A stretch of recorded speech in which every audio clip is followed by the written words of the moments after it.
Hello, everyone. We are back with the Instagram Hockey Collectors Roundtable. I'm very excited for today's episode. We're going to be talking about rookie cards. We're going to really be exploring everything that comes along with that word rookie. What does it mean? What is a rookie card? What is a true rookie card? Does it matter if it's a rookie year card? Well, if it's an update card, is that still a rookie card? We're going to be tackling all these topics. Really excited for who we have on tonight. We got Reed, Logan, Seth, Rob. Logan and Rob don't have their Instagram handles on, but it's Logan is Lomac12 on Instagram. Rob is Zomdos Collectibles. So make sure you give them all a follow. So I figured we would all just kind of start off by going around and saying, how rookie cards fit into our collections, just so that when we're talking about them, people kind of have a baseline of where we're coming from as collectors. So we'll start with Reed and then kind of go in a circle from there. Yeah, so as a player collector, and I guess even more specifically a modern player collector, rookie cards I think are a pretty big part of your collection. So for me, I collect Jason Robertson. So at least for now, a majority of my cards are rookie cards because generally those are like the premier cards of any modern player. And if you go back to a player where their only rookie was essentially a base card, rookie cards aren't as, I would say, a big part of a player PC. But with modern players, I think rookies are a big deal, especially if you're trying to build an impressive player PC. Right, Logan? I primarily collect Patrick Kane, so I'm always looking for his rookies, and primarily because 2007, 2008 was when those came out. They're not making them again, and I look through all my collection, and I have all these rookies rather than here's a patch auto or here's a subset of a veteran player. I have primarily a lot of rookies instead. Rob? Yeah, so I'm mainly a player collector, just a few here and there, but I do mainly stick with rookie cards and rookie year cards. I don't discriminate too much between rookie year and true rookie, which we'll get into. But one thing I look into when I'm collecting, I do spend a good bit of money on it, is I look for where value is. Rookie cards are the thing everybody wants. So God forbid something happens, or if I want to pivot and sell stuff and get into something else, it's much easier to sell rookie cards because they're highly desired. So I do tend to stick to that unless I find something really exciting with a beautiful patch or a fun story behind it. I'll add that to my collection. Seth? Yeah, I collect. My collection is all over the place, really diverse. But I'm a big Sens fan, so yeah, I try to get a lot of the good rookies. And yeah, I would say like rookie cards are really important in my collection. Whether it's like McDavid or Daniel Alfredson, Brady Tkachuk, like any of those guys. I'm always looking to add a good rookie card or a rookie year card to my collection. Awesome. And then for me, I don't collect very many rookie cards. I have very few in my collection. So there are some rookies I do have just because I like the rookie card that was made for that player itself. I mean, I think the benefit is that a player has, I mean, at least today, the most cards made of them is going to be their rookie season. So in terms of options, you're going to have the most for rookie year cards. So I think that's a big benefit of going for those. So I have very few in my collection. Pretty much just exquisite rookies are kind of what I'm after these days. But yeah, I would say for the most part, not a rookie focused collector. So with that out of the way, I want to kind of start by kind of breaking down, where the line kind of gets blurred for what is a rookie card. So for example, we could take Jack Eichel, who had rookie cards in 15, 16, all the products. They were not signed. He had an exclusive contract with Leaf. And then 2 years later, he signed with Upper Deck, and he had the exact same cards released in 2017-18 products as rookie cards. Now, to me, those cards, maybe they were printed his rookie season. The back of them say 2016, but to me, those were signed and packed out 3 years after his rookie season. Even though they outsell the unsigned rookie year versions, the hobby has decided that those update cards are just as much of a rookie card as any other ones. So I'm someone who doesn't. I don't think the hobby should consider those rookie cards. What do you guys think? The Ike one's an interesting one because do you know of any other ones where they actually, shipped the unsigned version and then updated the exact same version again? Because that seems like a very rare situation, right? Yeah, I believe Nico Heishier Okay, was another example of that, and I think Nolan Patrick as well. gotcha. Because I think in that sort of situation where they actually on release shipped these unsigned versions, that's I think a kind of a delineator where that gets really tricky, right? Where okay, they've already released this exact rookie card, and now they're going back and re-releasing it again.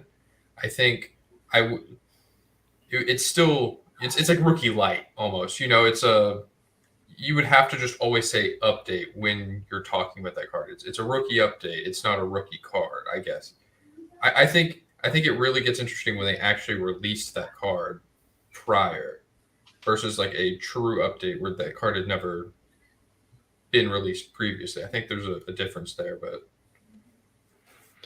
I agree. Yeah. If they didn't release it earlier, I mean, it's no different than a redemption, pretty much, right? There's a lot of redemptions we don't see for 2 years. The player didn't sign. It's part of the hobby that we have.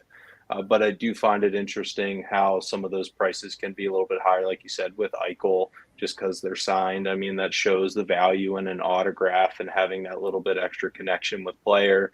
But tying it back to TCG, like I'm going to do every show, for the first edition base set Charizard, there was the first edition, the Shadowless, the base, and then a year or two later, they printed the same exact Charizard, but it was the base 2 with a different stamp.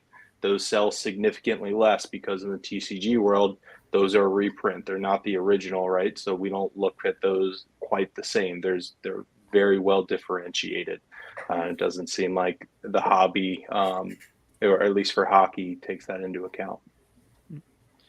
Yeah. Yeah, I think your biggest question is, or for me is, do you see the card? Because what I got from like talking to Billy from Upper Deck, it almost sounds like those cards were printed waiting to be signed, like when the non-autos were also printed. So they were probably printed in his rookie year, but not signed. So do you count when it was signed as like as the rookie year or when it was printed? Because I basically what I got was it was basically printed that same year, just sitting in a warehouse waiting to be signed.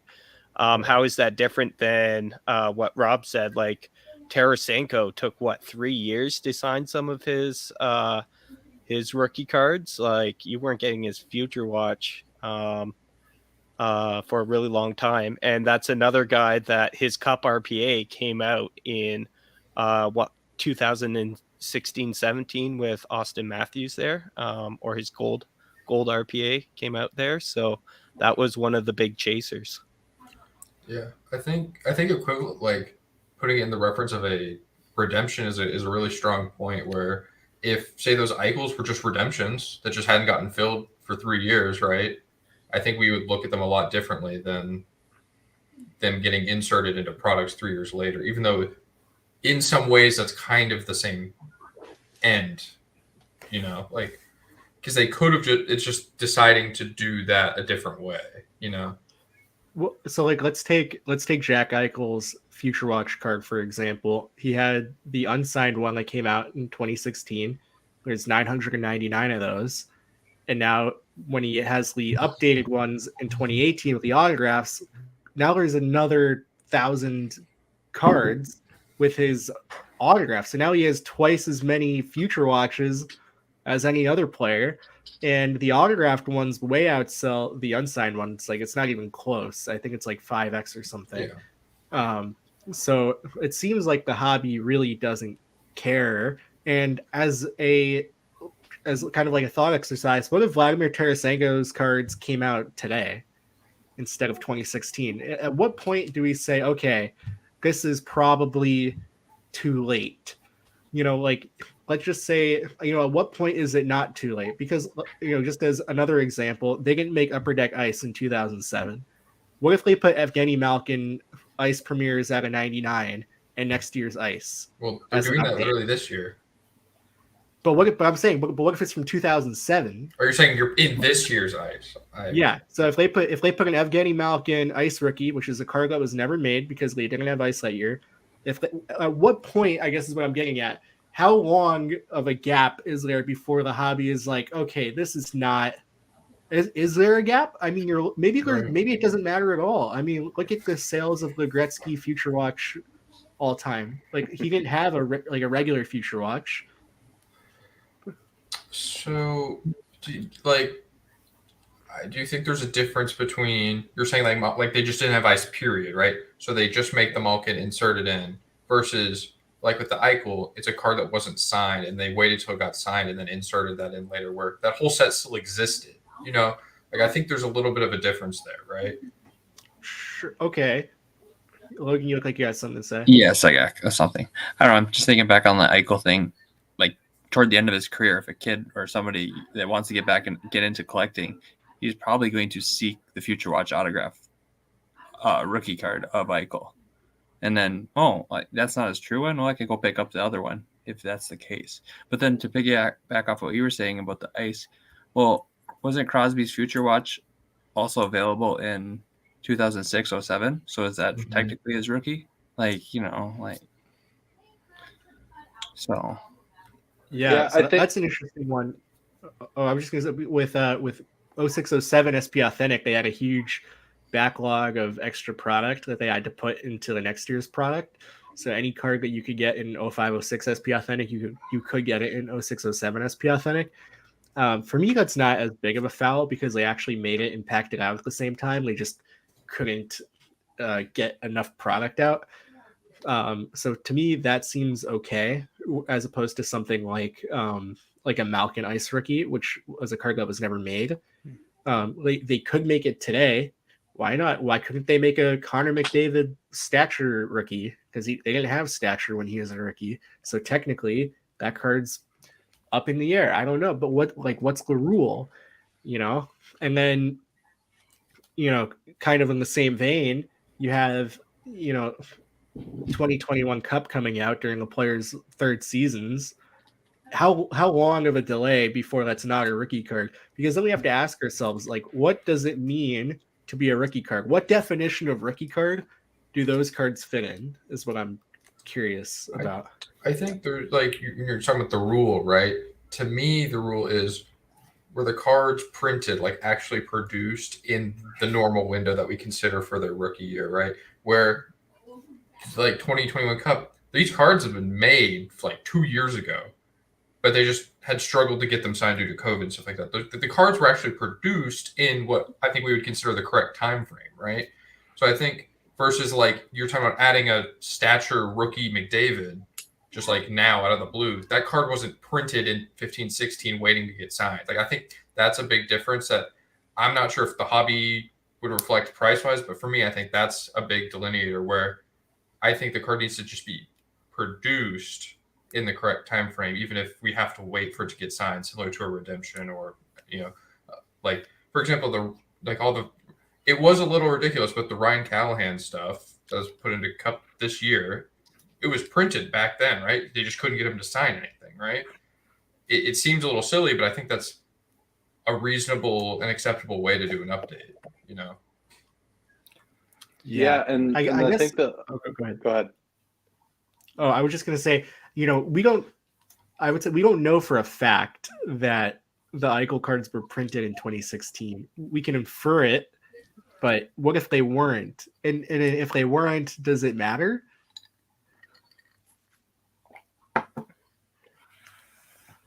I don't know. I think. Rob, Yeah. Go ahead, Rob. Yeah.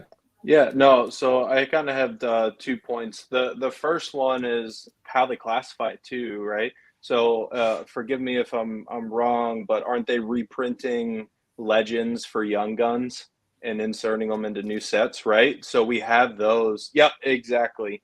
And they're beautiful cards, and we love them. But Upper Deck's not trying to pass these off as rookies, right? It's hey, they're the same thing. And then I think it goes back to the timeline too of we've gotten used to redemptions taking 2 to 3 years. We've gotten used to Upper Deck delaying products 2 to 3 years. So they've shaped the hobby where we have our set things. We're creatures of habit. We like the products in the years, and this is the rookie for this and this set and this set. So I think at least for us, we don't have anyone in the market really crying out. Obviously, everyone's upset Cup's delayed 2 years and so on, but we don't have anyone revolting or protesting with their wallet that these aren't true rookie cards, right? We still see everything selling extremely well. So I think the market really determines that, and it's shown 2 to 3 years is more than okay for that to still be considered a rookie and have the same selling price.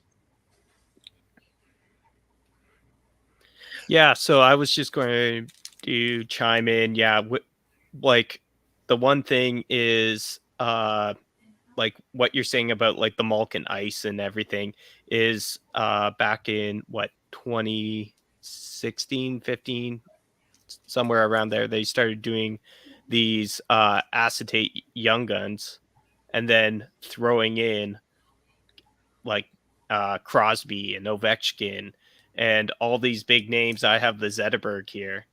And it's selling for what 200 to 300 Canadian right now, this card. I know his young guns because it was not produced as much. It's going for a good penny. So it's not. This is not going for as much as his young guns. But if you look at the Crosby acetate and the Ovechkin acetate, like those are going for huge money, and it's not like they don't pass it as a rookie card, but it's like I think the brand, right? Like people know the Young Guns brand, and that is like Upper Deck was able to sell that as a true rookie card. So when they do these update cards and stuff, all depending on which brand it is, it's going to sell better if it's even though it's not a true rookie card, it's going to sell better as uh depending on which brand like Young Guns or Future Watches. Because they just built it up, right? Like they really they were able to market it. People have bought in. The market decided. The people decided, just like what Rob said. The people decided, "Yep, I'm in on this. I know it. That's what I like." Well, that brings up another point too that just came across is every year SB Authentic had the rookie updates where it would kind of flash back and have the old picture of them with a patch and an auto. Again, I'm not as in touch with that market, but those didn't really have extremely like great selling prices, at least not what these acetate young guns are. I don't know if it's rarity, pull rates, or what. That's another interesting thing to look at of, hey, they're saying it's a rookie update or review or whatever the phrase is for it, but no one treated those as true rookies or even looked at them as rookie cards. Yeah, a lot of great points there. I think that'd be a good springboard into talking about true rookie cards. So for those that don't know, historically, a true rookie card is the card that is actually part of the base set, and that kind of goes back to vintage cards where you didn't have like rookie inserts. You just had the player's first time making the base set, and that kind of carried over into the modern world where a card like a Young Gun is just on the back. You'll see the number is a continuation of the base set, and that's kind of been the standard for the hobby of determining is this a true rookie or not, looking at the back and does it say letters on it or are there numbers? It's not a perfect system, but that's typically these days how we kind of look at it. It applies to Young Guns, Future Watches, the Cup RPAs. They all have numbers on the back. Now, of course, if you look at parallels of any of these cards, they're also going to have numbers on the back. So you kind of have to know which one's the real one and which one's the parallel. And then you have, 20, 30 cards in some sets of one player. Only one of them is considered a true rookie. To you guys, is that important that something is a true rookie? To me, not at all. I understand the utility of it, but I think every year we move forward, I think it loses more and more of its use. And I think a lot of the times some collectors kind of get really caught up in that term when I really don't think it holds much weight. Like I've seen examples of people being confused, looking at the Beckett checklist or whatever. We're like, okay, these 2 years, the exquisite RPA is the quote unquote true rookie, but the next year it's not listed as the true rookie. It's like, who cares? It's still the exquisite RPA. Like I don't think you should want that card any more or any less if it's the true, And I think that kind of reflects on, I think that perception's changing because, I've had multiple conversations about the Gold Cup RPAs numbered to either, jersey number 12, 24, all that stuff versus their base Cup RPA. And generally the gold sell for less, But I think this year I haven't looked recently, but I think Upper Deck made a concerted effort to put better patches in the golds. And I think newer collectors like me don't care about what the true is, and a lower numbered, better patch gold foil Cup RPA is more desirable to me personally. Yeah, I think Upper Deck did a really good job of kind of solving that problem where, a lot of the players, when they start in the league, their jersey numbers are really high. So the gold RPAs out of the jersey number would not sell very well, especially if their true RPA was out of 99. If it's out of 249, usually the gold ones would sell a little better, even if they were out of like 70 or 80. But, a lot of people have tried to like kind of figure out like at what number does it outsell the true one. Like if you look at like 0506, the Ovechkin out of 8 well, actually that one doesn't even outsell the true RPA anymore. It used to, but the Crosby out of 87 does far less than the Crosby out of 99. So that's a pretty interesting, use case. But I think, making them out of 24 now, especially for guys that are out of 249, it's almost, it's 1/10 the print run. I think the sales make a lot more sense there. But I agree. The thing that I kind of look at as what kind of justifies it is the true rookie for at least the Cup. That's kind of the card that you, as a kid, you kind of like dream of owning, is that true rookie from the Cup. You don't really think about, I wish like one day I'll have the button. Like most people don't think about that or the gold. But that is, for most people, the average collector, that's kind of that like top of the mountain is that true rookie Cup RPA. And I think because there are so many people that have that, they want that iconic card, not the parallel. I think that's kind of what causes those prices. Not saying I agree with it, but I think the reasoning for it makes sense. Yeah. Yeah, for me, I understand it, like why people want like that true, especially like if we're looking at the Cup or if we're looking at maybe like an ultimate auto patch or something like that, and then you get like the variations with the different tags or whatever might be memorabilia in it. For me, is what sort of makes a rookie card and what I like is the scarcity. So bring on the buttons, bring on the tags, bring on the golds for me, because I just like for me, I don't really care whether it's the true or not, and that's just my opinion. I love just seeing cool looking cards, and if you have a variation with a green foil and a button in there or a gold foil, I'm taking that. And if it's out of 3 or if it's a 1 of 1, like I'm running to the bank. I'm just putting that in my collection because again, replaceability is huge for me. Like if I have 1 of 3, or if even 1 of 24, there's only 23 out there. With the true rookie, obviously with the star players and everything, they're going to be more collected. So even getting 1 of the 99 is going to be a hard challenge. But if you have one of the big guys with one of the big guys with buttons or his gold RPA, like that's going to be like huge. And I think that's bigger than the true rookie, but that's just me personally. If you gave me the option of a 99 McDavid RPA or the gold, I'm taking the gold every day. Yeah, I think a lot of people are right there with you. I do want to get to a couple comments we have in the chat. We got Name, longtime show supporter. How's it going? We got Matt in the house, kind of cutting off Seth there, but he says, as a player collector, I feel like I wouldn't mind nearly as much. Just like, so he's talking about the acetate young guns, just like a retro young gun acetate. I don't consider that a rookie at all, but it's from his rookie year. We got Jeff McMahon in the house, longtime supporter of the show. Name talks about like Gold Cup Montour out of 24, best defenseman in the NHL. You can't convince me otherwise. I'm just kidding.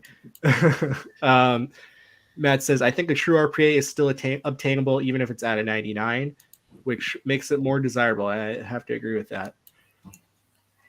So, any other thoughts about true RPAs?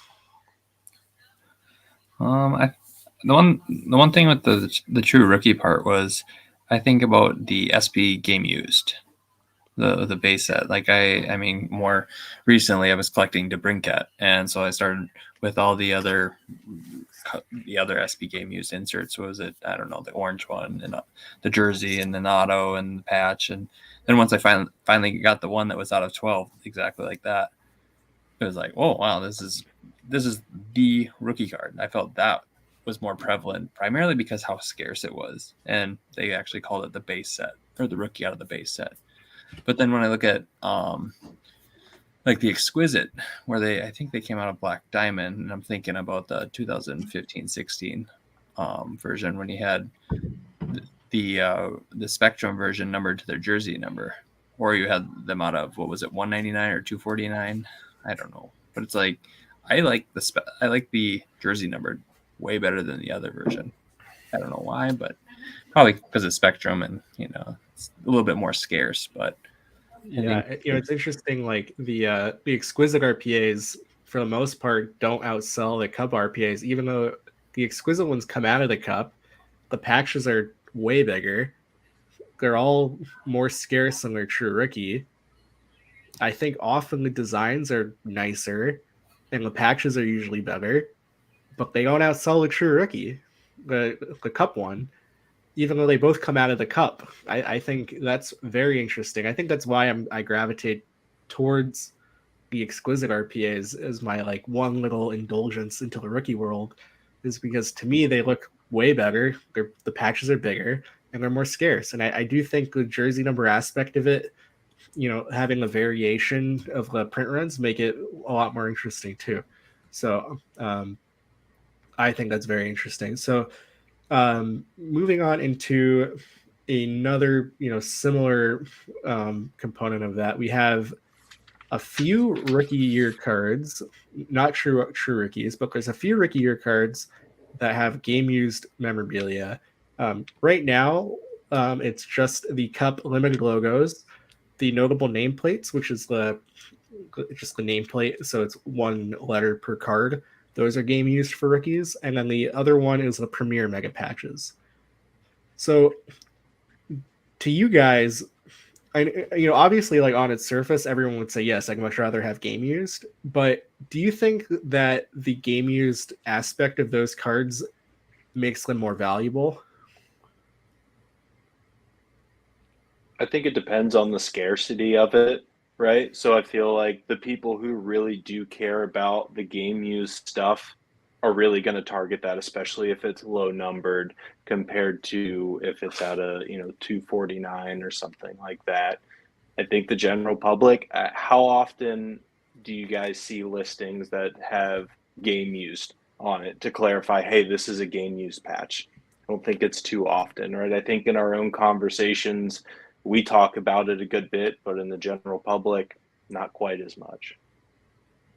Yeah, I think I personally hold that in high value, but I don't know if the market necessarily reflects that how I see that, right? Like for me, I especially if it's a 249, I'd rather have a limited logos out of 50 that's game used than the True Cup RPA because it's game used.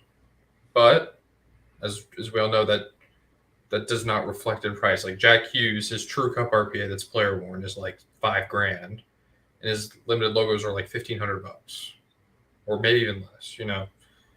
Some of that's the true aspect, but it's just I think, and if you can zoom out even more with like Panini, people are going to buy the NTRPA whether it's not associated or player worn or game used. It's still the true National Treasures RPA of a player. People are going to buy it any way you slice it, And I don't, as much as I don't fully understand it, I don't think it really increases the value of the cards, which is I think why Upper Deck doesn't try harder to get more rookie game use material in its sets. It's interesting you mentioned the Panini cards. We're lucky as hockey collectors that we haven't had, RPAs with this material is not associated with the player in any way. But I wonder, how much do you guys care that, Cale Makar wore a jersey for 10 seconds before they put the jersey in the card? I think a lot of these cards are about getting closer to the player, right? I think even if he put on 10 jerseys at once, right, or whatever the heck they do, or if he just takes one on, puts one up, I still think it adds a little bit to where he at least touched it, right? Whereas, would you rather that, or would you rather them walk into Dick's Sporting Goods, grab him a card jersey off the shelf and cut it up? Like, I know what I would prefer, even though it's very small and there's not really a whole lot that happens there. It still gives it that small extra layer of connection with the player. Yeah, I think it's all about different levels. So like one thing I wish Upper Deck would do, and this is totally my opinion, and I don't know if it's even able to happen, but they do it on some level, but is like, yeah, your lower end products is, yeah, put the event photo shoot or whatever, yeah, the guy put it on for a minute or 10 seconds or whatever. I sort of like that. At least it's better than somebody just cutting up a jersey that he never touched. But I personally think the cup, all the patches should be game used in because you're paying so much. You're paying over $1,000 US for a box now. I don't know. That's my opinion. I'm sort of disappointed. And I know there's logistics and everything with that, but when you're paying for a premium product just to make that product even better, I would love to just, go in there and say, oh yeah, every single card, or um the ones out of 99, just make those because I just like that guy actually scored a goal or like took a shift with this jersey on. I think that's really would entice me more to go chase those cards even more, but that's my personal opinion. Does the hobby care? That's the question, and I would probably say most people don't. You're still seeing people buying tins at $1,000+ US, when it used to be only like 400, right? So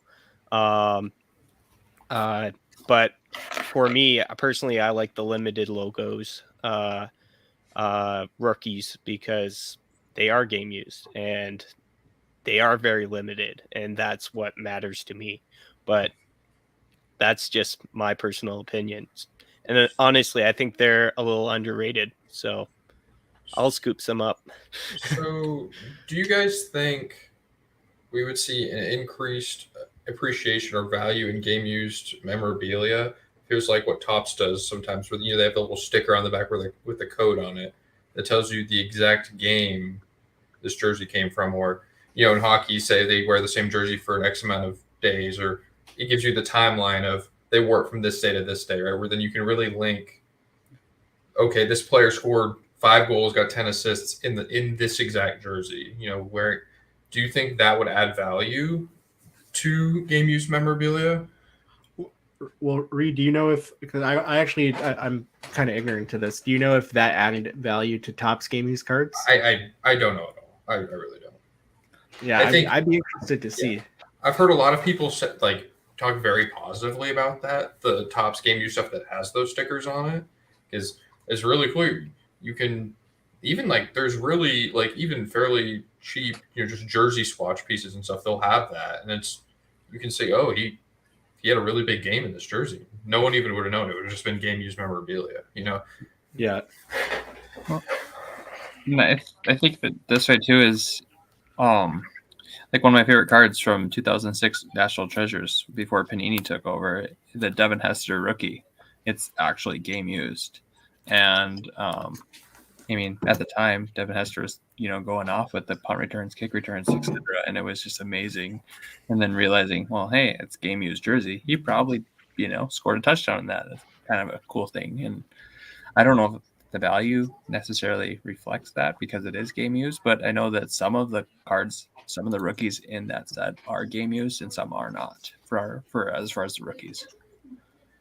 Do you think it would take a drastic change from Upper Deck to base the set around specific events instead of just a sticker on the back if they did like a goal scorer set where everyone in that set, that jersey or patch was from a game where they scored a goal or something like that? Do you think it would take a step like that of them really marketing this instead of putting something on the back for everyone to discover? I mean, I feel like those would be pretty sought after cards. Like you got an Ovechkin goal scorers swatch or something like that. It's hard to know for sure unless they actually make it, but I think that sounds pretty compelling to me. Yeah, that sounds like something I would be into. I mean, honestly, it would probably logistically and cost wise be really hard to do with jerseys, but I do think they could do it with sticks. Yeah. Sticks are a lot cheaper. Imagine if they had, like stick tape cards and it was I don't know, like a fire puck insert, that stick was used to score a goal. Personally, I think that's cooler. Like the stick is like the thing that hit it into the net.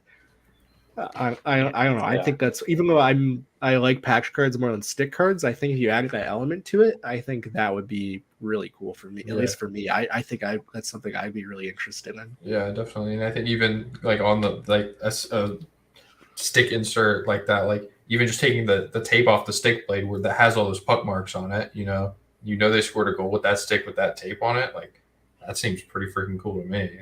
Yeah. Go ahead. I was just gonna say, I know a lot of collectors are kind of adverse to technology and products, but imagine if there was a QR code on the back and it was you went to it and it was a highlight of the goal. Yeah, I mean that'd be really cool. That would be awesome. I think that would be so cool. So yeah. Also, the other thing would be the goalies with shutout pads or shutout blockers or something like that. It would be just a really cool set where that goalie got a shutout club, or call it something like that, and you have like a blocker or a pad. And I know it's going cost, but that would be just such a cool premium set in either Premier or the Cup or something like that. Yeah, at least with the pad, you get a lot of material, right? Could you imagine if they did a set? Yeah. But Well- if they did a set with the goal scorers where it went up in rarity with like, okay, you had 1 goal games, then 2 goal games, Like a and hat trick hat-trick stick, games, and then yeah. that one guy who scores like 6 A goals Tage a Thompson game. 5-goal like stick piece. Yeah, exactly. And like that's the chase card for the set that year of who scored that, and then it kind of, memorializes that 1 game or 2 games where someone went absolutely off. Like the Pavelski game in the playoffs, right? Mm-hmm. Yeah, I think that would be really cool. I'm sure it would be probably a logistical nightmare for Upper Deck to actually like go out and get all of it, but as a concept, it sounds awesome. I'm actually going to push back on Seth's comment he made earlier about that he wishes that every patch in the cup was game used. I actually think that would be a colossal waste of money, and the reason I think that. So let's do a little thought experiment that I told you guys about before we went live. Imagine if the Sidney Crosby and Alex Ovechkin Cup RPAs, which are game used, were event worn, and now imagine that the Connor McDavid Cup RPA, which is event worn, was game used. Thinking about what those cards cost, would it make any difference whatsoever in those cards' prices? I think no. Yeah, I'm with you. I don't think it would change at all. Well, my only pushback is like for like Ovechkin and Crosby, that patch we sold, right? The ultimate patch at, what is it, 25? 35. 35. Doesn't the Crosby do significantly more than the Ovechkin because it's game used, and the Ovechkin isn't? Well, I only know of one private sale that was really high. Hmm. But at least if you compare the jersey cards, which is the same thing from that product, the Ovechkin actually sells a little higher, even though Okay. it's event one, and the Crosby is game used. Yeah, so I think that kind of emphasizes that certain, maybe like the really hardcore collector will value that higher, but the general public won't. Like the general hobby, just they don't care. Right. So that makes me feel like if I'm Upper Deck and knowing how hard it is to get rookie game used jerseys, it's really hard. Mm-hmm. Unless you have like a contract with the league that allocates one at the beginning of the year, which is unlikely. For most players, you probably have to get individual contracts with each player to do that. Like it would be really, really difficult, and I think it's not going to be worth the cost for Upper Deck, only because it seems to me like the hobby doesn't care. I think if the Ovechkin and Crosby Cup RPAs outsold McDavid, which they don't, for the most part, obviously grade patch dependent, but for the most part, McDavid actually outsells Crosby and Ovechkin. I think that kind of proves that the hobby doesn't really care. There's also a Mikko Koivu, and that card isn't worth more than it should be. It's a pretty like normally priced Cup RPA for the kind of player that Mikko Koivu was.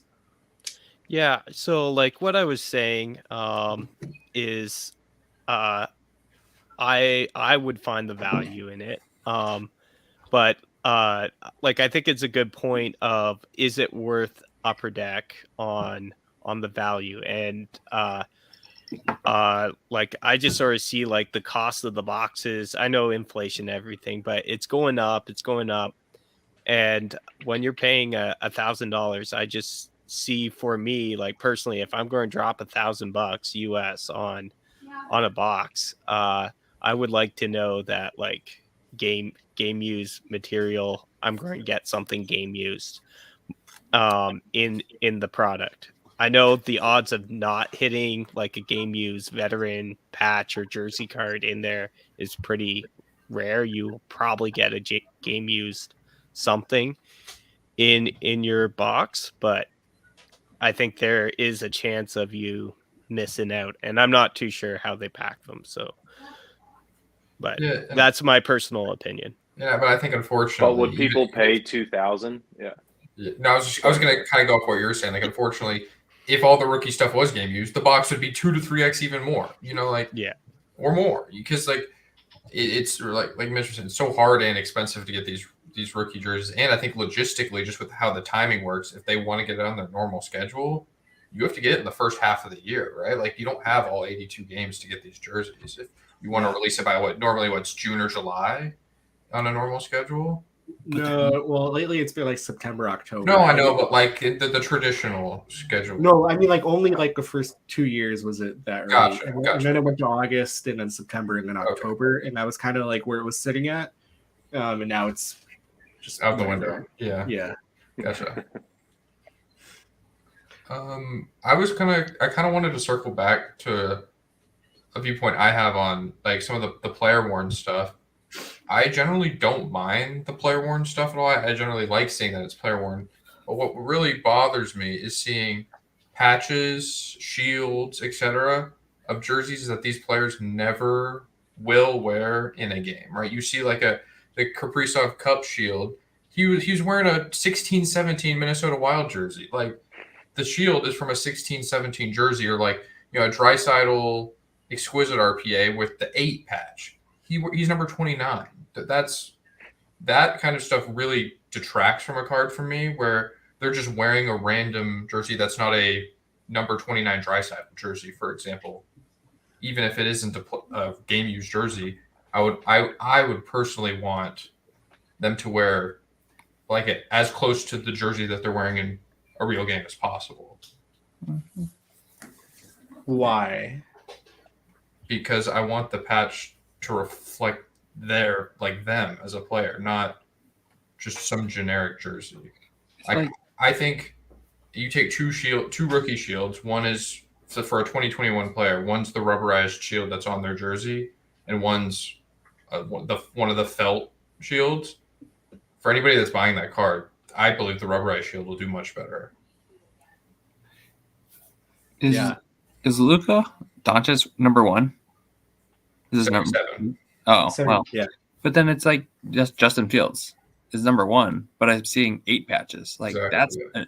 that's the same thing that I'm agreeing with Reed. It's annoying to see that. Yeah. Yeah, like I know for The like, only thing is that Sorry. I know for like Mahomes or like some of these rookies, they have these jerseys that just say like rookie on the back or like whatever as the nameplate. And it's like those type of patches just don't entice me, because like kind of like I circle back to I buy these cards to get closer to a player, kind of like I want it to represent them as a player, not as some random 88 jersey or whatever the heck it is, from 6 years ago. Yeah, my one thing is like I know some of these are in like a photo shoot and stuff like that, and if it's like I think a couple of them actually with Upper Deck said like this was done in a photo shoot after they got drafted. I know there were like some stuff like that, or it was around that time. So sometimes I've just heard like is these jerseys are 2 or 3 years old, like because they got taken on draft day, and that's when they had access to the player, sitting in a warehouse waiting to be cut up.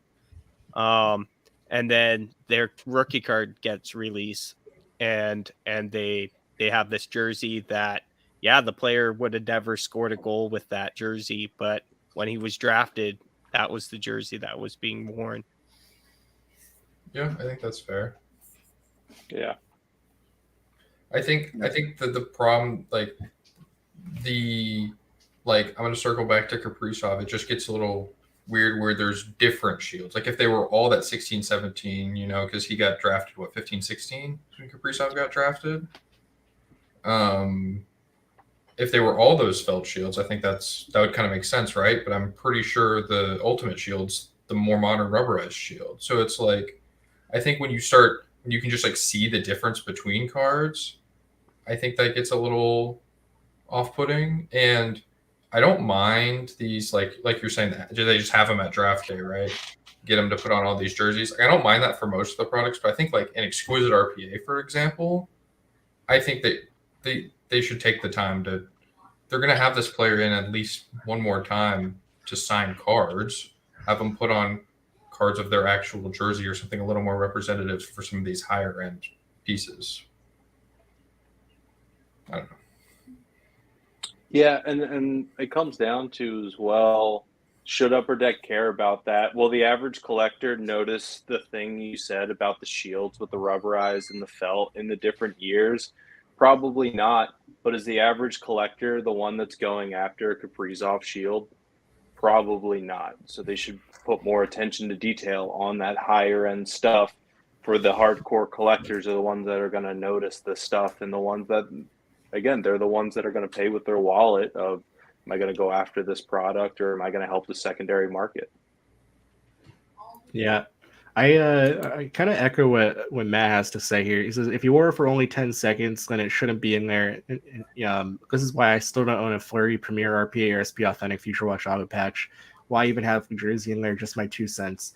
So like I'm someone who like I don't care at all if about a patch if it's not game used. And that applies to like legend game patches for veterans. Like for me, that's like the entire appeal of a memorabilia card, and like the player wearing it for a quick minute, like to me, and I know this is an unpopular opinion, I would not put that any higher than a card where the patch is not associated with the player in any way. To me, that is, it's not. I mean, it's not nothing, but it's almost nothing. So to me, and I know that's just kind of what the standard is, but for me, the entire appeal of the memorabilia card is that they wore it in a game. So once you take that element out of it, just him touching it, I already have that in the autograph. Like he touched the autograph. I don't care if he touched a fake jersey, like for me. So that's why I, don't really care to acquire the patch auto. Or, I do have some, but just because I like the cards, but I don't care about the patch. I don't need some sick patch because it could have been anything. They could have put any patch in there because it's not a game use patch anyway. What's the difference to me? So like having a sick patch on an event worn jersey, I can't really wrap my head around like why that is so cool, because they like it just, that's just what the factory made for that patch. I mean, he wore it for a second. I mean, I don't know. I'm kind of rambling, but I feel like it shouldn't matter that much for something that wasn't worn in a game.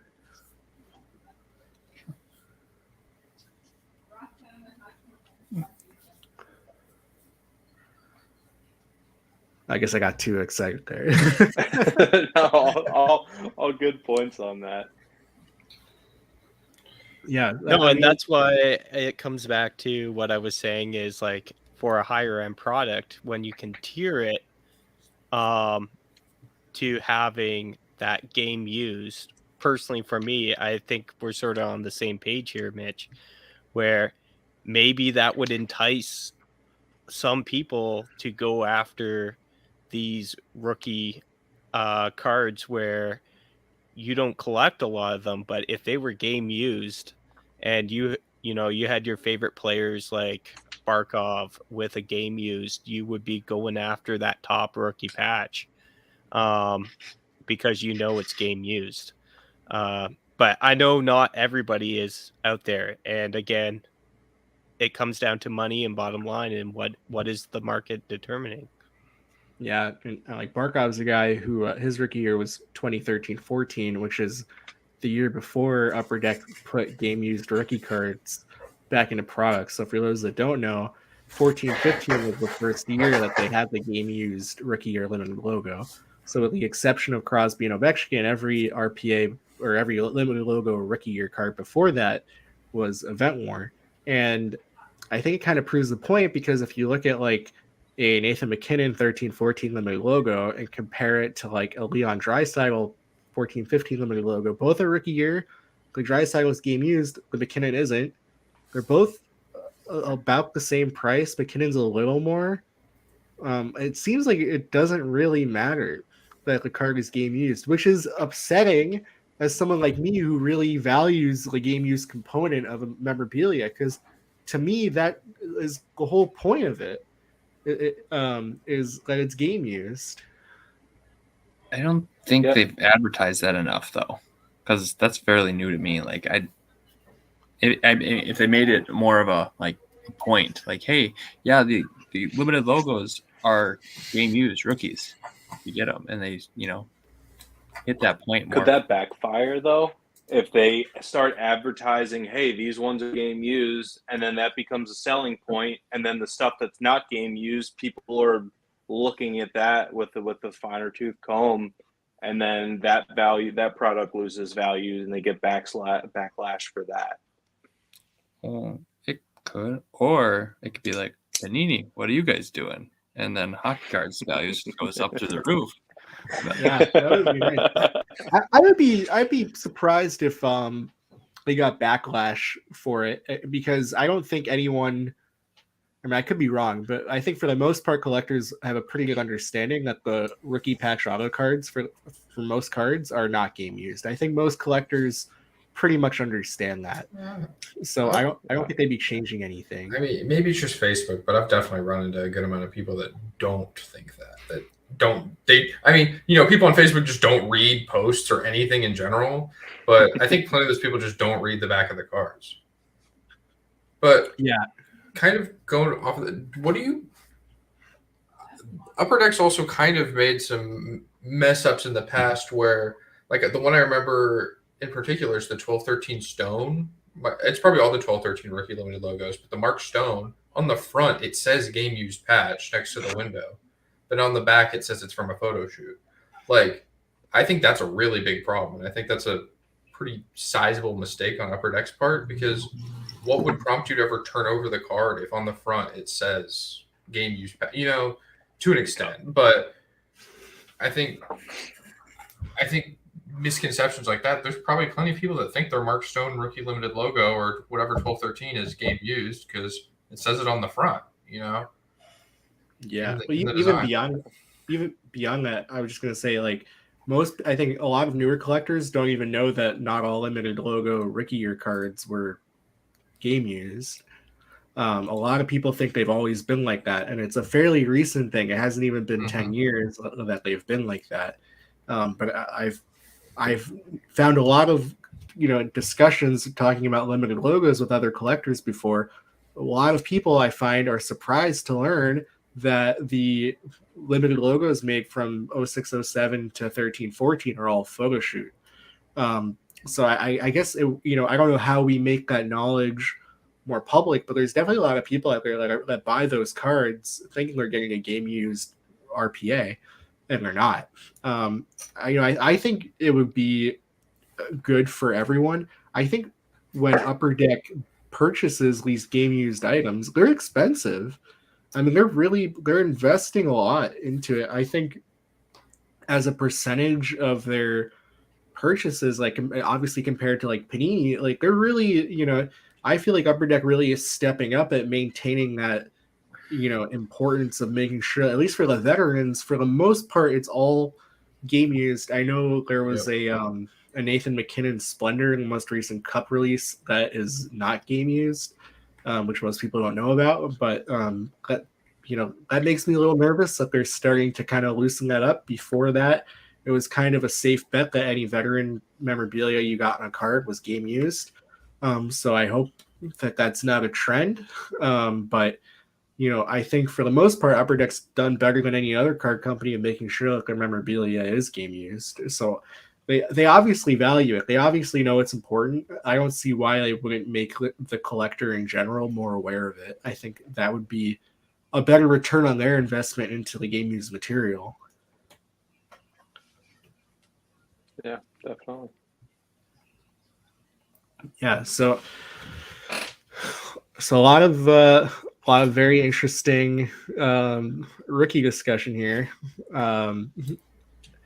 In terms of we're talking a lot about what is a rookie card, what's not a rookie card. Let's talk about I know Seth wanted to talk about some underappreciated rookie year cards, some cards that kind of fly under the radar.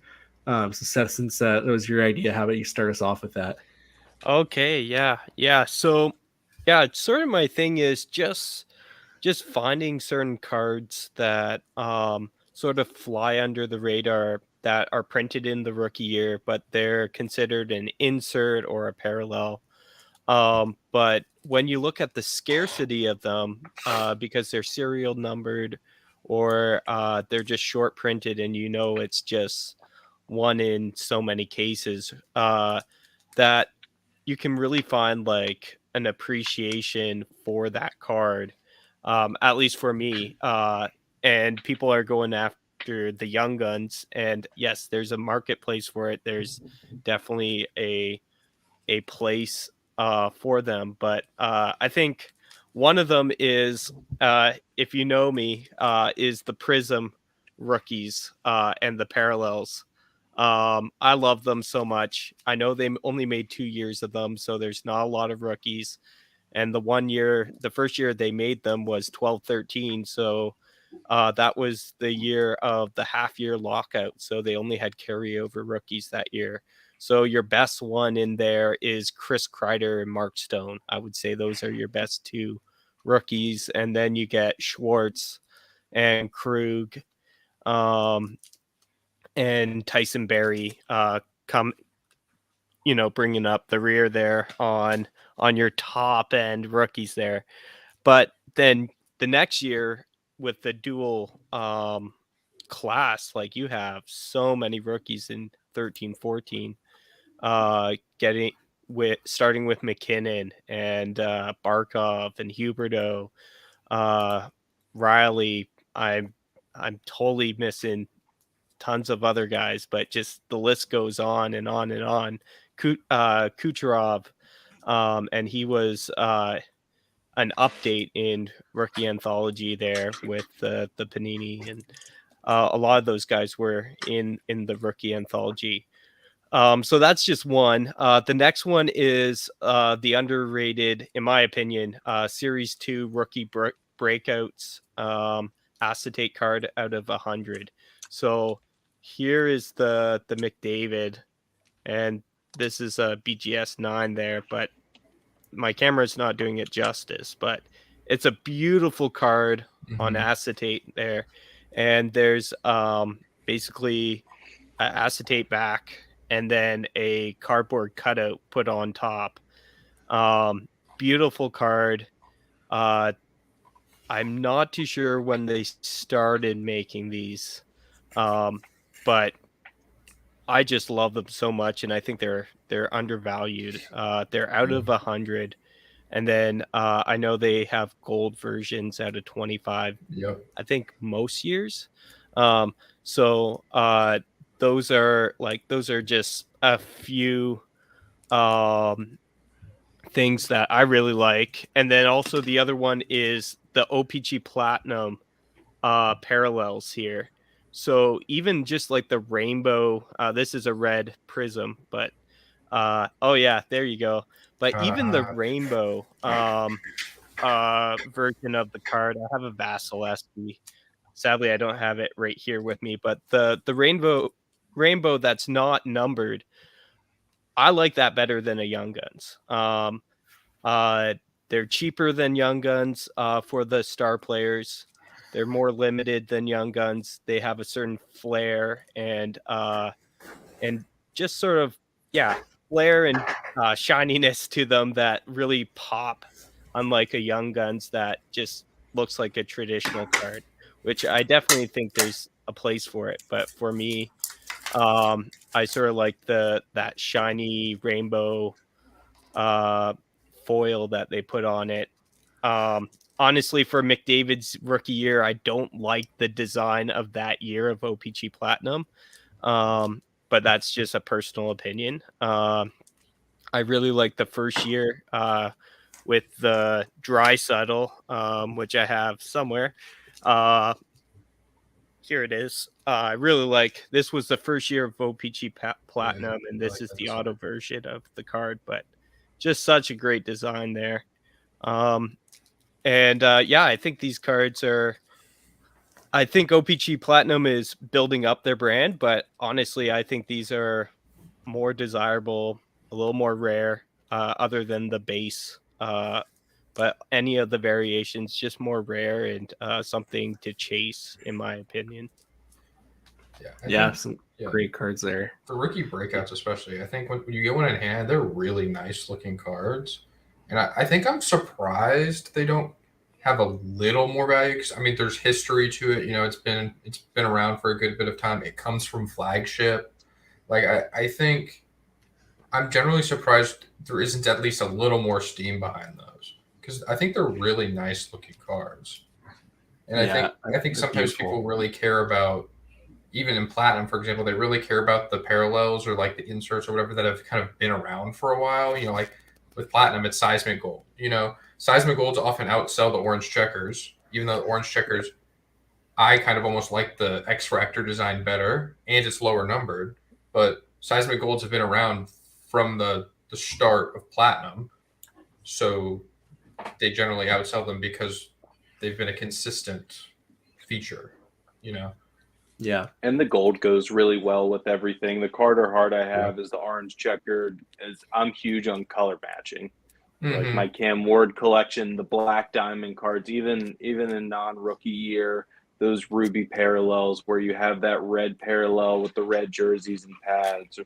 So I think that helps too, because there's some cards in some teams where you get an orange one that's not the Flyers or the Oilers or somebody, and that orange looks god awful with it. Yeah. So I think that might have something to do with it too. Great point. Yeah, Matt brings up an interesting one. He says, I still say the ice rookies at a 99 might be as tough as it comes when we talk about true rookies to track down. Do you guys feel they are underappreciated? You know, it's really interesting because, you know, back in the day, the ice premieres at a 99 used to be some of the highest selling true rookie cards on the market. They would usually outsell a Future Watch or almost anything besides a cup rookie. Like they were really tough cards to get. They're not even one per case still, but somewhere in the hobby, people stopped really appreciating the ice rookies. But I think they're definitely underappreciated because they are so incredibly rare. Like you don't even get one per case. They're very, very tough pools. Like I've seen like 4 case breaks where they didn't pull a single one.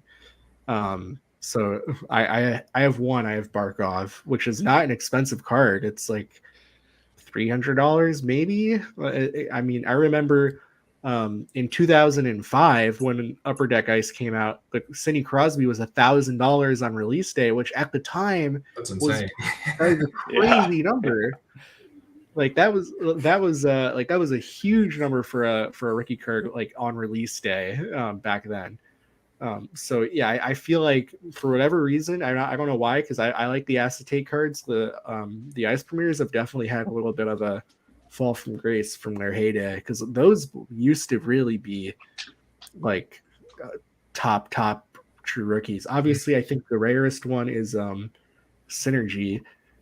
Even though that's like one of the most low end products, but those true rookies are out of like 18, so those are super tough. Going back to ice though, I think part of it is they cut ice and then put it as insert packs. Was it in Black Diamond or SP Game Use for a little while? So you lost that. It's a solid product. We have SPA every year. We have Series 1 every year. We have the Cup. Those are the ones that carry a lot of value because they're consistent and they haven't changed too much in their structure. Because now we're seeing some of these sets are changing all the time. And I think SP Game Used is it's just a single pack now instead of, packs in a box. So I think that really hurts their value as well. Yeah, it's very interesting. So I want to kind of shift gears a little bit, talk about something completely different as it pertains to rookie cards. I want to talk about vintage cards a little bit. I know none of us are like, through vintage cards. Maybe some of you guys have a couple, but I think for the most part, we're all pretty not vintage guys. But what do you guys think about, the argument that maybe a card has to be from their first year in the NHL, and and that sounds obvious until we start picking it apart a little bit. So like if we take the 1911 T206 cards, or I'm talking about baseball, so the C55 and C56 cards for those cards are from before the NHL. So those are what do you call it, the NHA, the National Hockey Association, which eventually became merged with another league to become the NHL in 1917. So you have the George Vezina rookie because it's his first card, but it is not with an NHL team. And then you also have other types of vintage cards like Wayne Gretzky's rookie card, where you can maybe argue it's, he's not pictured with an NHL team in the card. He's wearing a WHA Oilers jersey in his rookie card. So I wonder, what types of exceptions. Now, obviously, the hobby is accepted. Like George Vezina rookie, Wayne Gretzky rookie are obviously like true rookie cards according to the hobby. But what types of does that detract from those cards at all to you guys? I would say like at this point, no, just because it's like the understood in the hobby rookie card. Like I definitely understand the point. I think it's interesting, but I think really, especially if you're buying some of the vintage stuff, you're buying what everyone collectively considers to be their rookie card. And I think with that in mind, I don't think it really, for me, it just detracts anything. But it's an interesting kind of little caveat to think about where these aren't their NHL rookies technically. It's their hockey rookie almost, right? Yeah. Yeah, I think the other thing is you have to look at scarcity and also what was out there, how much is out there. Well, there's only one set made, right? Like, so that's their first set made. So when you think rookie, when you call a guy a rookie, rookie means first, right? Like first year. So when it's a rookie card, like with the Vesna, yeah, it's not an NHL card, trading card, because the NHL didn't exist at that point, but it's his first card, his first hockey card. I'm going after that. I'm not sure when did they start printing NHL hockey cards. I don't think there was a set in No, so well, it's yeah. kind of a complex answer. There was a set that came out in 1923, but no one really knows why or how.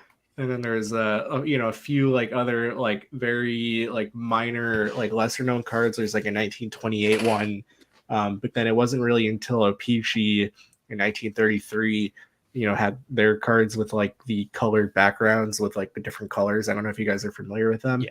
But I think those are probably at least what I would consider. And I'm not a vintage guy, so maybe I'm way off here, but that's what I would consider to be the first NHL cards, are those 1933 O-Pee-Chee cards, which I don't think are like hugely like particularly sought after compared to other cards of the era.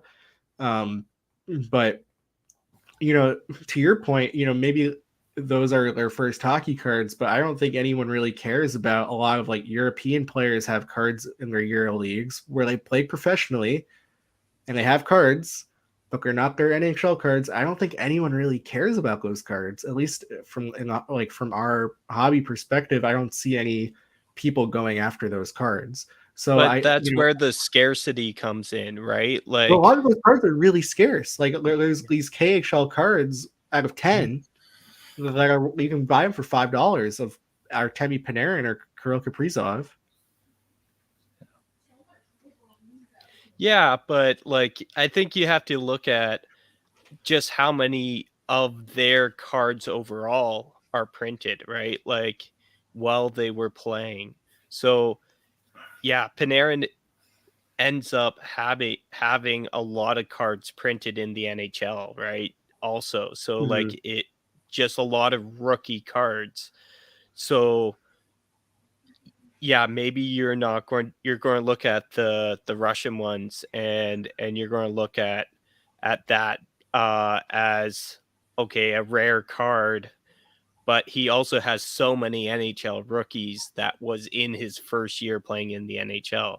But when you go to like way back into vintage, it's just they're in a set in 1910 or 1911, and then their next card is in 1928 or in 1933, right? So just the scarcity of what's closer to their rookie year in the NHL, maybe something like that.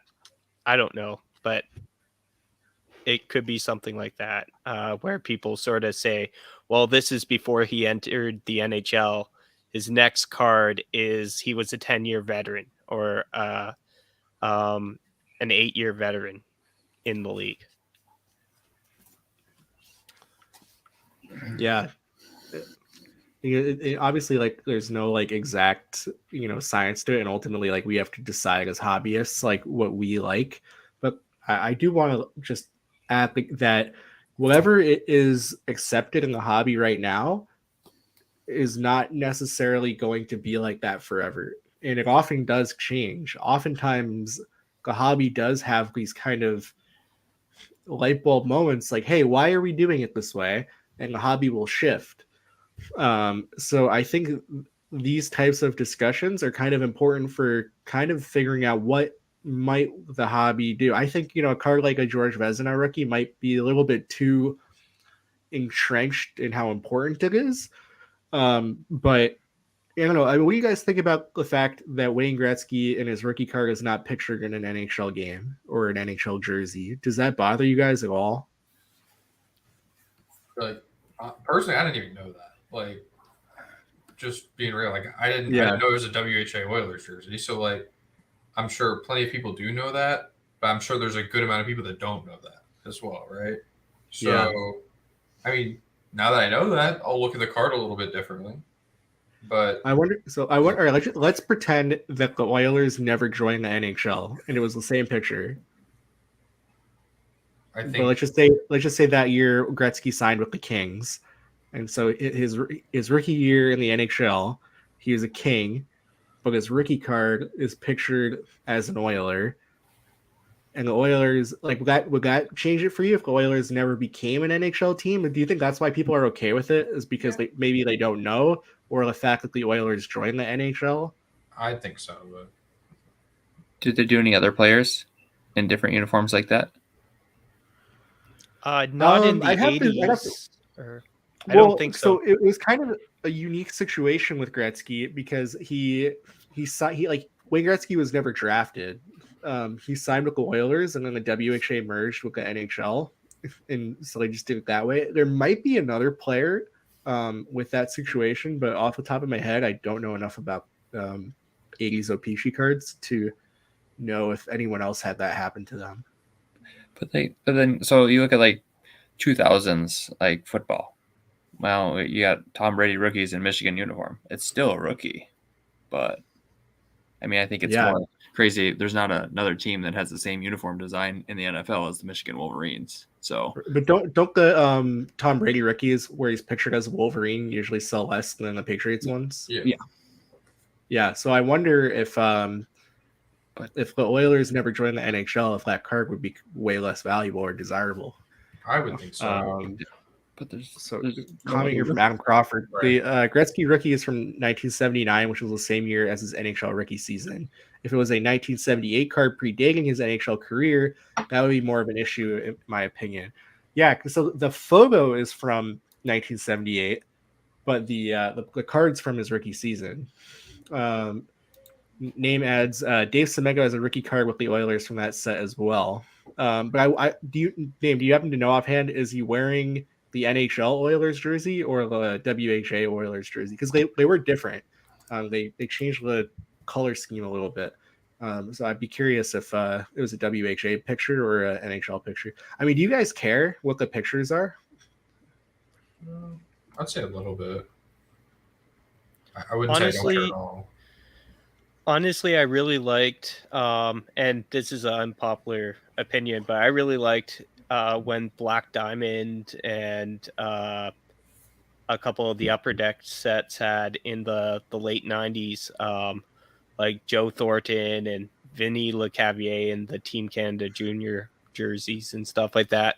I just thought it was cool as a kid to to just see something different where not every photo was the same, and you're like, okay, this guy has an NHL pitcher, and this guy has a junior pitcher or a Team Canada pitcher.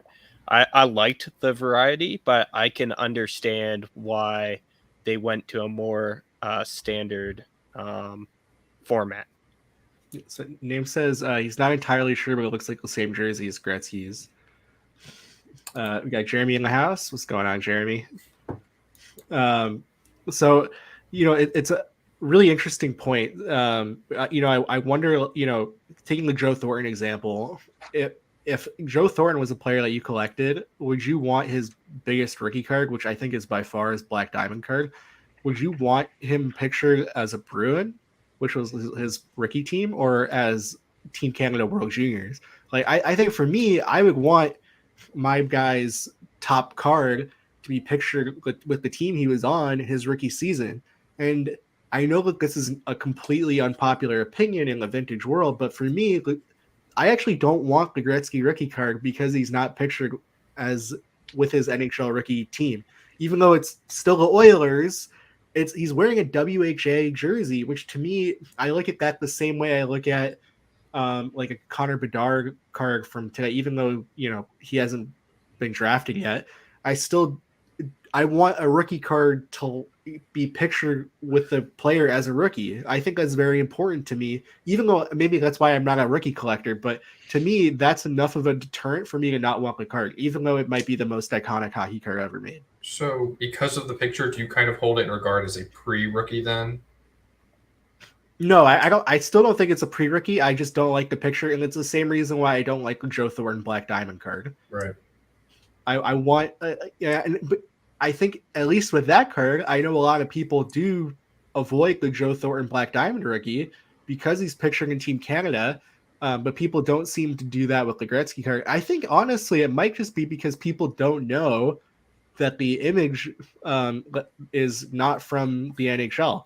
I think if that was common knowledge that he was pictured with his WHA Oilers jersey, I think that might change people's perception of the Gretzky card.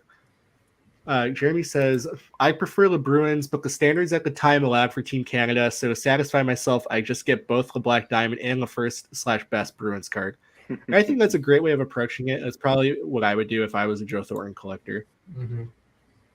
So we're coming do we up think almost ITG struggled so much as well back in 05 to 2010 because they didn't have the license, and they had beautiful cards, and at least for me they had the, either if it was in the or between the pipes, which is all goalies, which that's right for me, but them not being in those jerseys or having to be in the AHL or Team Canada or just like a headshot, that kind of put me off because I wanted to see them in my favorite jerseys. I wanted to see the Flyers goalies in the Flyers. I wanted to see Cam Ward in the jersey that he went on the cup run in. So I definitely think that plays a part. Yeah, I mean, I know for me personally, I don't like unlicensed cards. I want to see the player in their full jersey. I mean, I'm probably on a more extreme end. I don't even want like cards of player like in their national team jersey. Like I only want NHL jerseys. I can tolerate an all-star card, but that's kind of it for me. I want NHL cards. To me, that's the best of the best are in the NHL.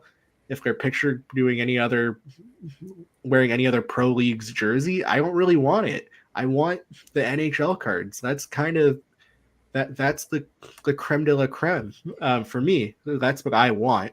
But I know that I'm pretty extreme.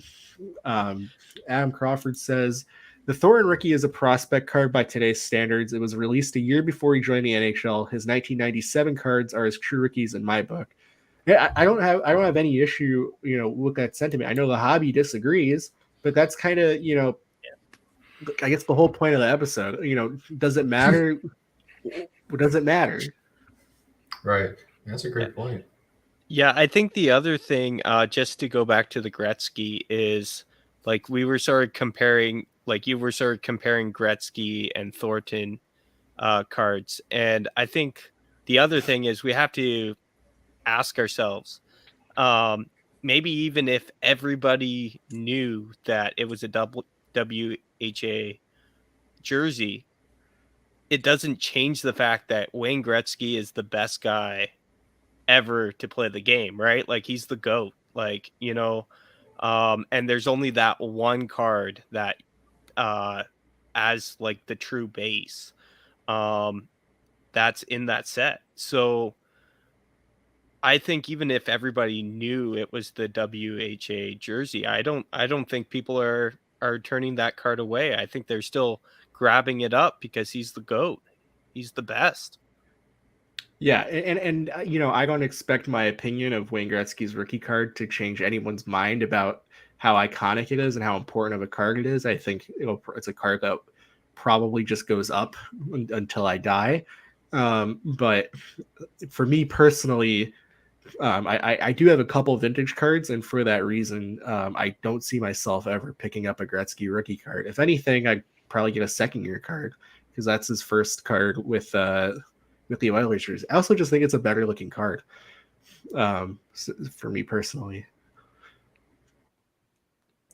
So we got a comment from Matt. It says, us player collectors love all the cards our players are on. I think he meant are on. I love seeing Fleury and Team Canada jerseys.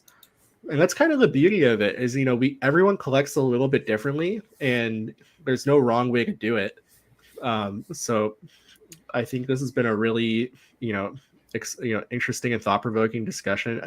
Does anyone have anything else they want to add on rookies before we wrap it up?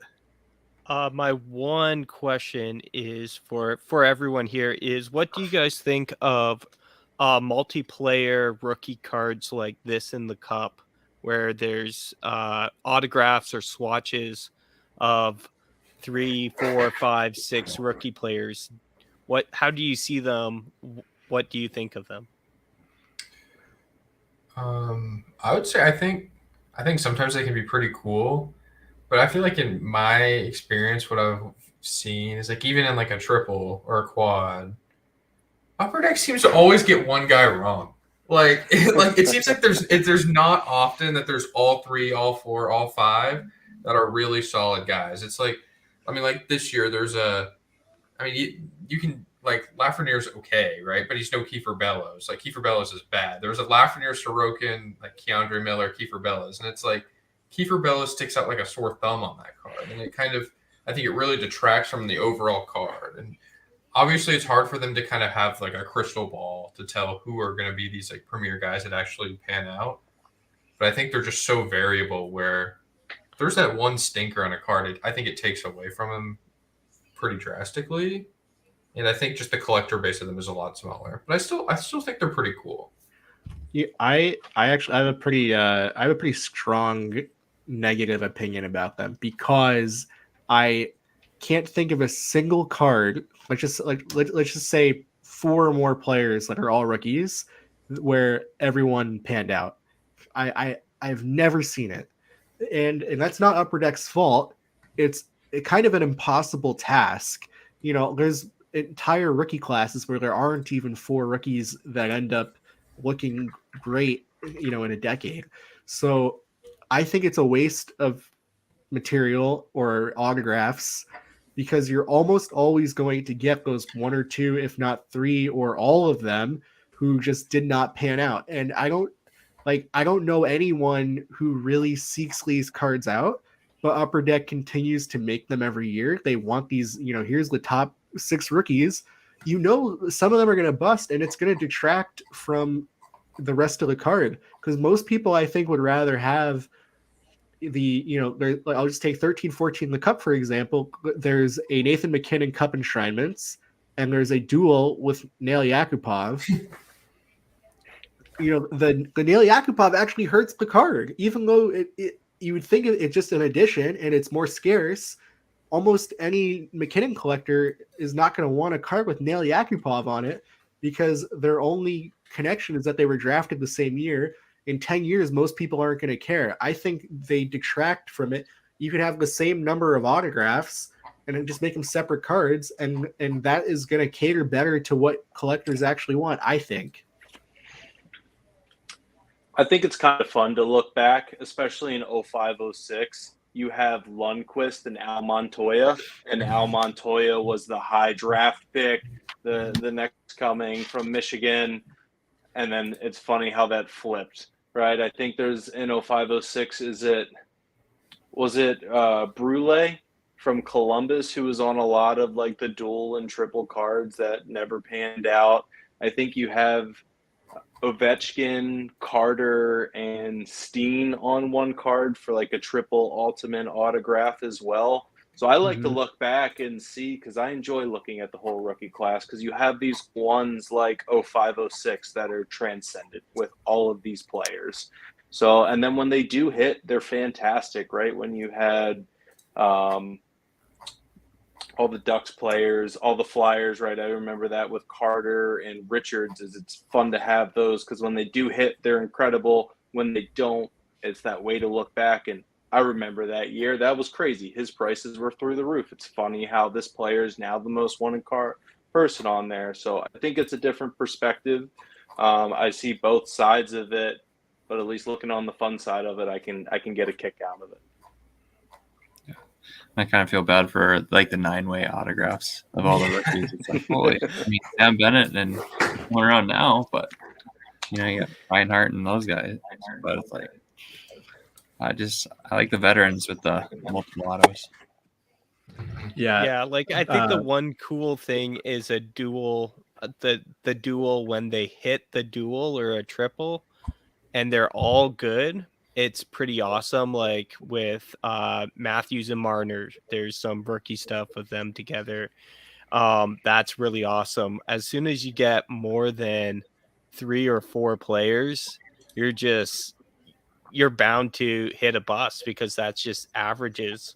But like the one thing, if they did only single players, and they never made that dual shield of Crosby and Ovechkin in the cup, man, that card, again, only one person will own it, but at a time. But man, that card is a piece of history, right? Like that's so cool. Yeah, but you know, they stopped making dual shields. I think for that reason, I think they had too many matchups that just weren't hitting the mark. I think if you look at those checklists from early Cup, which was all dual shields, there were no single shields in the early years. You have a lot of like really top end guys matched up with guys you've never heard of. Jeremy says, I prefer single player rookie year cards, but some veteran multiplayer cards are awesome, like a dual honorable numbers with, say, Yzerman or Sakic or Crosby and Lemieux. Yeah, and I think the veterans, you know, because you know the guy has succeeded in the league, their legacy is solidified. So there's no risk. They're not going to bust. You already know they're good. Yeah. Matt says duels in general are just a bad idea until players have established themselves. And I would completely agree. Jeremy says Yakupov negates the value of a better player on the card. Yeah, I mean, I think nobody wants Nail Yakupov on their card. Matt goes on to say the triple auto with Brodeur Watt, he's talking about his Fleury, is perfect because of what all 3 goalies have accomplished. I love how he's just trying to put Fleury in the same tier as Juan Brodeur. It's very slick, Matt. You're very slick. Matt probably believes that. Jeremy says, Butt Brule once picked up Bono hitchhiking, so he's cool. You know what? I feel like that's got to do a lot for his hobby value. He also goes on to say, wait until you're sure all the players are at least equal in star level. Yeah. I mean, I remember, back in the day when they had rookie update, they would do the veteran paired with a rookie. Some of those are really cool. I know they had like Zetterberg and Gordie Howe in 0304. That's a really cool card. They had Ovechkin Kovalchuk, which is, Kovalchuk didn't quite get to that level, but that was a very cool card at the time. I think they put Hasek with I'm forgetting who they paired him with in 0506. I'm sure Jeremy probably knows. I think he built that set. Matt says Marty and Patrick barely belong on the same card. I agree. They should be on a card with Hasek instead of Fleury. There you go.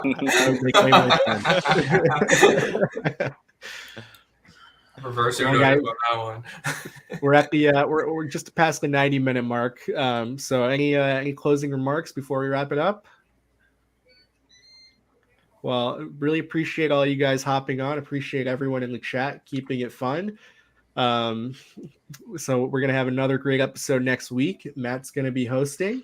Oh, it might be my last time hosting.